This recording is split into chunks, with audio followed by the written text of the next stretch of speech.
India गठबंधन के लिए अपनी ही पार्टी के नेता से भिड़ गए राहुल गांधी। एआईसीसी की बैठक में जमकर हुई बहस। राहुल गांधी की चाल से हरियाणा में विपक्षी बेहाल, एक तीर से लगाए 3 निशाने, तब हरियाणा के नेता माने। दिनेश फोगाट और बजरंग की मुलाकात, राघव चड्ढा की अपील, राहुल ने मैराथन मीटिंग से दिलचस्प किया खेल।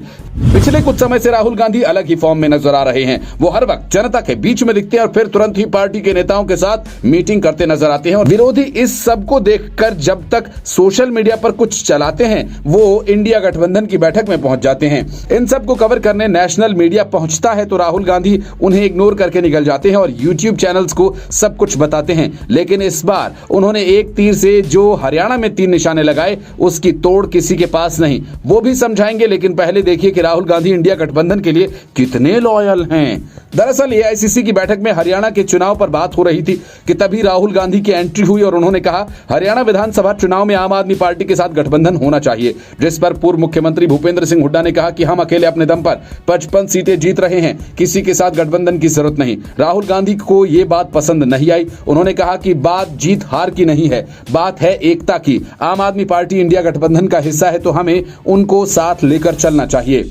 हालांकि राहुल गांधी ने आखिर में यह भी मेंशन किया कि आखिर फैसला राज्य इकाई का ही होगा, लेकिन इस तरफ आपको सोचना चाहिए। अब राहुल गांधी ने कहा कि सोचना चाहिए तो उसका मतलब कांग्रेस में क्या होता है आप जानते हैं। विरोधी इस सब का तोड़ निकालने में जुटे थे। इतने में राहुल गांधी ने अगली चाल चल दी। दिनेश फोगाट के साथ बजरंग पुनिया को मिलने बुला लिया। उन्होंने दोनों से चुनाव लड़ने को कहा, लेकिन अंदर की खबर यह है कि दिनेश फोगाट अभी चुनाव नहीं लड़ना चाहती। वो अभी शायद और खेलना चाहती हैं, लेकिन बजरंग पुनिया का चुनाव लड़ना लगभग तय हो गया है। बस अब सीट तय होना बाकी है, क्योंकि हरियाणा में कांग्रेस ने अभी आधी सीटों पर ही उम्मीदवार तय किए हैं। हालांकि औपचारिक ऐलान नहीं किया गया। इस सब को कैसे लेना है मीडिया ये सोच रहा था। उतने में राहुल गांधी ने राघव चड्ढा को मिलने के लिए बुला लिया और सीट शेयरिंग पर बात होने लगी।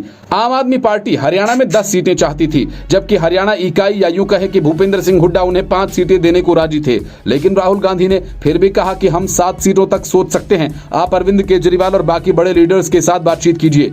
अब जो हरियाणा में समीकरण बन रहे हैं वो कैसे पलटी मार रहे हैं देखिए। जेजेपी और बीजेपी का गठबंधन टूट गया है और वो चंद्रशेखर आजाद की पार्टी के साथ मिलकर चुनाव लड़ने जा रहे हैं। इनेलो बसपा के साथ इलेक्शन लड़ रही है। बीजेपी अकेले मैदान में है और कांग्रेस आम आदमी पार्टी के साथ लगभग फाइनल हो चुका है। अखिलेश की सपा के साथ भी डील हो रही है। उन्हें भी राहुल गांधी ने 1 सीट की पेशकश की है। ऐसा नहीं है कि इन गठबंधनों की हरियाणा में कोई मजबूरी है। इस वक्त हरियाणा में कांग्रेस अकेले दम पर भी सरकार बना सकती है, लेकिन सपा जैसी पार्टी को भी साथ लेकर राहुल गांधी अपनी दूरदर्शी सोच का परिचय दे रहे हैं। अगर अभी यहां थोड़ा सा साथ बाकी है गठबंधन साथियों का देंगे, लेकिन इसका फायदा उन्हें दिल्ली और यूपी में मिलेगा। कुछ दिन पहले चिराग पासवान ने भी कहा था कि राहुल गांधी सबसे दूरदर्शी नेता है। इस बार एक बार फिर राहुल गांधी ने सच साबित किया। अब ऐसा न हो कि कहीं स्मृति ईरानी के अलावा बीजेपी के कुछ और नेता भी राहुल गांधी के फैन हो जाएं। Bureau report, Indian news.